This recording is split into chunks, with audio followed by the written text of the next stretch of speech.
Alright, in today's video we are heading over to Titan Motorsports. Their in-house tuner Darren is going to tune the Chaser for us. Now it's a very simple, I don't know what's going on with the truck. Looks like something's loose. That's very weird. I don't know what's going on with the Chaser. Oh no, I do know what's going on with the Chaser. The Chaser's a very simple setup. Stock 1J, cams, BC264s, springs, retainers, G25-660. It should be a really simple thing to tune. I don't know what it's going to make for power. Basically, I would assume whatever the turbo is rated at, right? So 660 wheel is, or sorry, 660 crank is what that turbo is rated at. I think it'll make 600, but it's gonna be at like 34, 35 pounds of boost, which I don't know if we're gonna be able to get that out of the wastegate spring. My hypothesis is the car's gonna be like 575 at 32 PSI. And we can definitely run 32 PSI, that's no problem. So we'll see. That's gonna be fast though, and that Chaser, that's gonna be sick. So it'll basically be like my Skyline, except more comfortable and reliable. So one thing that we are gonna do, we're actually gonna roll the car to the trailer. That way, right away, Darren can take a look at the cold start. Otherwise, we wouldn't be able to do a cold start because the car would already be warm, so.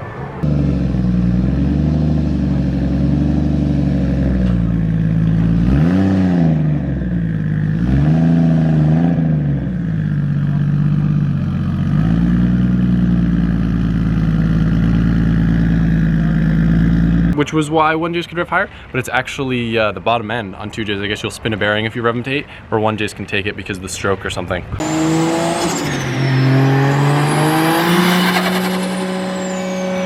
sounds so rad.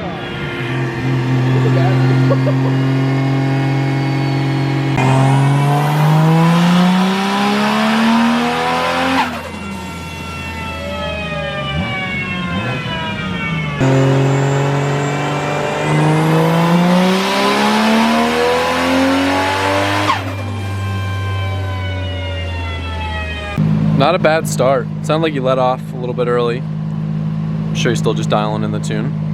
So he's just getting started, super conservative. That was at 19 pounds and it's already making solid 400. And it looks like it's gonna keep going up too. That's definitely not red line. So I think hitting our goal is gonna be very easy.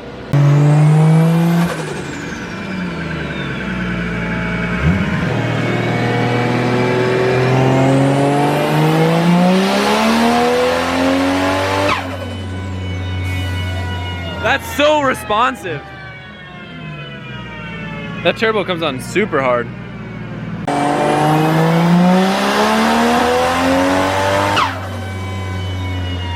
We had a little miss on that pull. Hopefully it's not coil pack or spark related. Looked like it.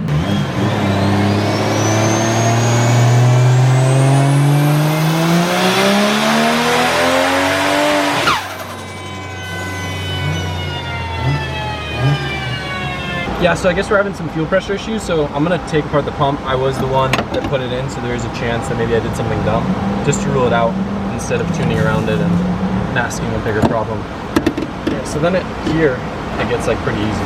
And I did screw up. So Alberto told me to put a hose clamp around this. I didn't because I didn't want to have any gnarly vibrations, and it was wedged in there really tight, but it did break loose, it vibrated a little bit, and then it actually like moved enough to pop one of the wires out. So that's probably why we're having fuel pump issues. I'm surprised it even worked at all. Yeah, that is kind of wild, isn't it? Dang it, Adam. What? Messed up. I think it just popped out on that last pull. I'm not too embarrassed to put my failures in videos. I could just hide this. I could just not put this in the video. But I think it's funny. We got that fixed up. Now it's time to make some power. That stupid mistake on my part very well could have cost the motor. Obviously, we were on the dyno and monitoring, we were able to let off, but that basically would have lost all fuel pressure, and if I was stupid and kept flooring it, could have popped the motor. But the good thing is the 85 is very forgiving, so even going lean for that split second on the last pull is okay.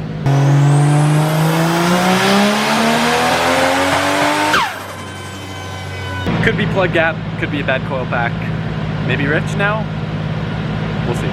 We wound up gapping the plugs down from like 22 to 18 to see if that'll help.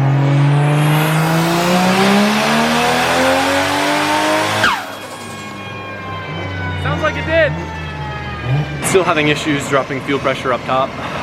Two possible causes. I'm not super familiar with the JZX chassis, so maybe it kind of has an S chassis problem where the fuel pump actually isn't getting enough voltage. So we're gonna try rewiring that when we get back to the shop. Also another thing that it could be, there's still a pretty small line that goes from the fuel pump to the fuel filter before it goes to dash 6. So maybe that's causing a bottleneck. So it seems like for now, we might end up getting stuck around the 500 wheel mark. And just to kind of keep it safe, leave it there until we're able to sort out that issue, then we can turn up the boost more. It's being unhappy over like 25 pounds of boost, so I think at 25 we'll be right around 500 wheel, which is still nuts.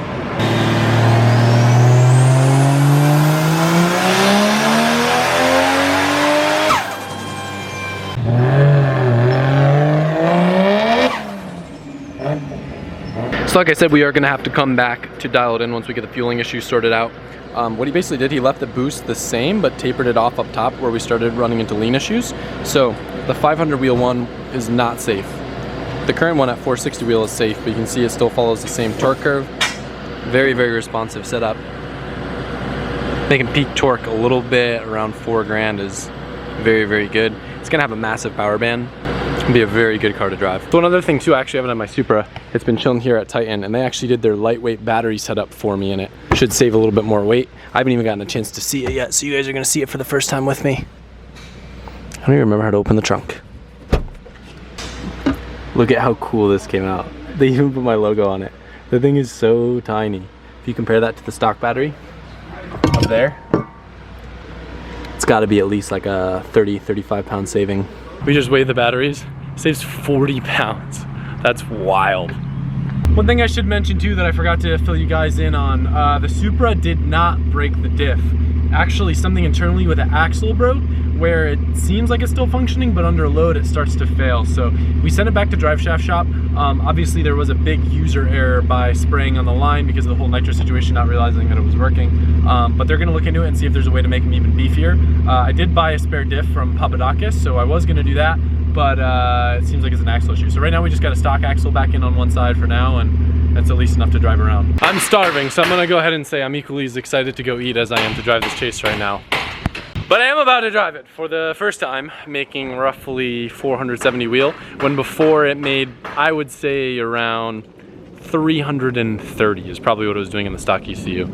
So we've got an extra 150 wheel, a lot more torque, lots of cool noises, and we're about to go take it for the first drive while I go to get myself a sandwich. We're gonna leave the grippy tires on so we can feel some acceleration, but yeah, still not put together entirely, and we're gonna have to bring it back next week to finish the tune, but should be fun.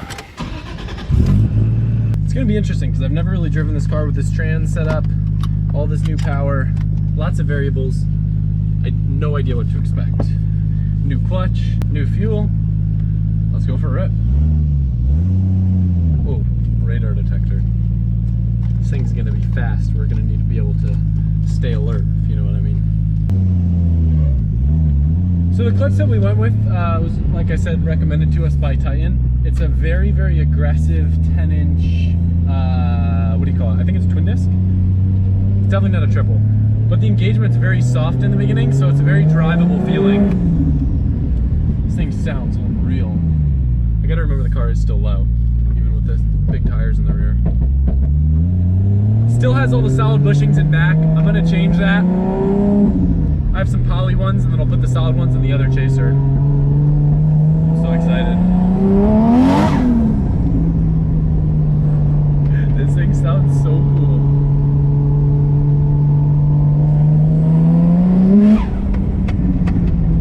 I'm pumped. That seatbelt, there's gonna be a lot of stuff clapping around in back.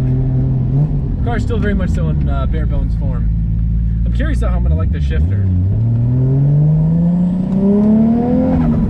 It sounds so cool.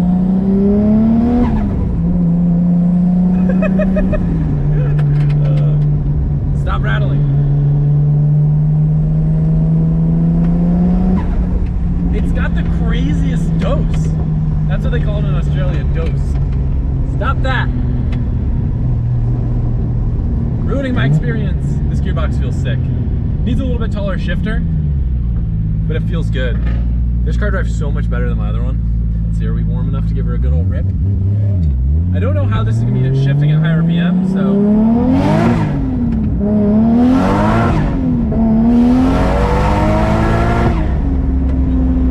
It's very, very gripped up right now. I'm very surprised. I think the rev limit's a little bit lower than I thought. I thought it was gonna be around 8. I don't think we ended up raising it, so I think it's still around the stock rev limit, which is like 70 something. It sounds unreal though.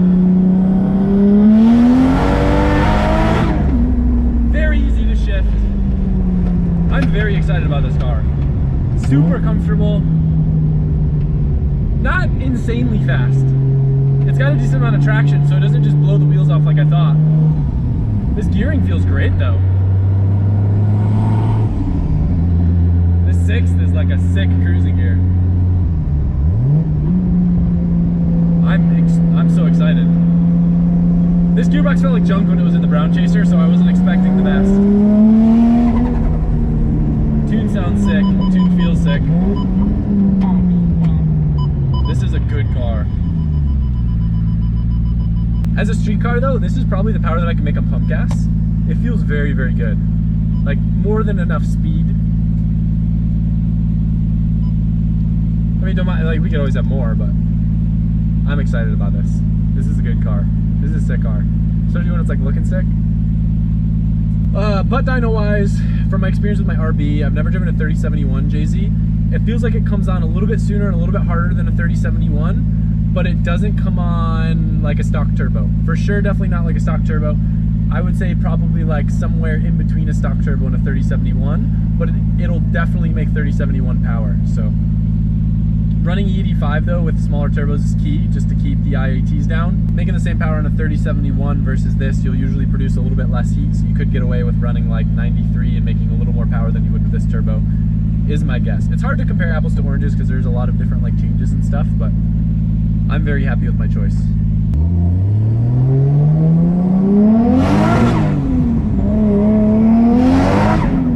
I can't tell if I'm spinning or not. It almost doesn't feel as fast as it could because it's not spinning violently out of control. Let me get someone to race me. Here comes a Corvette. Will he race me? Little does he know I have a Supra transmission.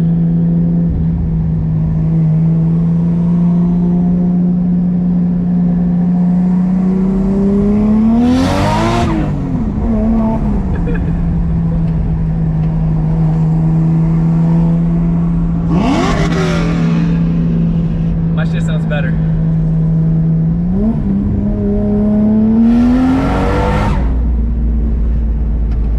Before I get a million comments asking me what blow-off valve I have in this car, guess what? There is none. This thing's so good. It makes all the right noises. The gearbox feels phenomenal.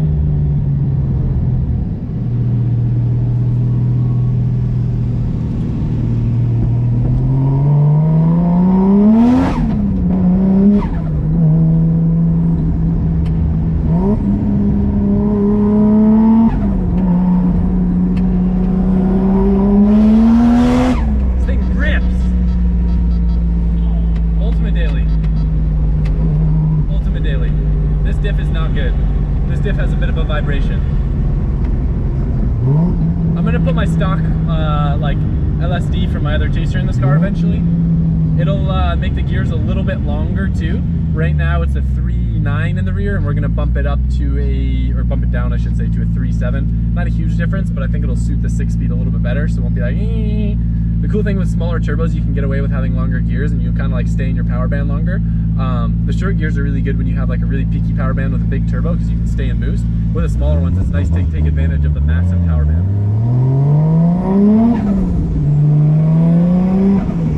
So good. This gearbox feels amazing. I know that like obviously it's the V160 and it should feel amazing, but it felt so bad in the other car for some reason. I think part of it's the clutch. Titan knows what's up with their Supra stuff, that's for sure. For some reason my car thinks I'm in reverse and it keeps barking at me. Kind of annoying. I gotta figure out why it's doing that. So there's a very common misconception between the word boost threshold and turbo lag. Boost threshold is where the turbo kind of starts lighting up, and then lag would be like on and off throttle, how quick does the turbo spool back up. This turbo, it's good on both, but the lag is virtually none. So if we're like in the RPM where it would build boost, and we go off throttle and on throttle, it almost feels like an NA car. And a lot of that's just like newer turbo technology. If you have an older turbo, you'll kind of notice the on and off transient response will have a little bit of lag. The 3071 compared to this, way more lag. This is like light switch. I'll show you what I mean. So that's first. Second, I'm gonna bring it up to around like 4,500 RPM, and then I'm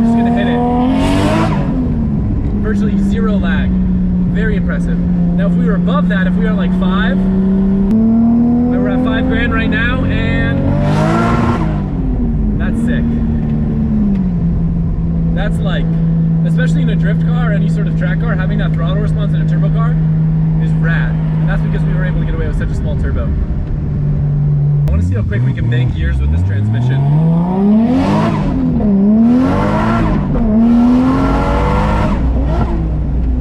Not bad. I missed fourth though.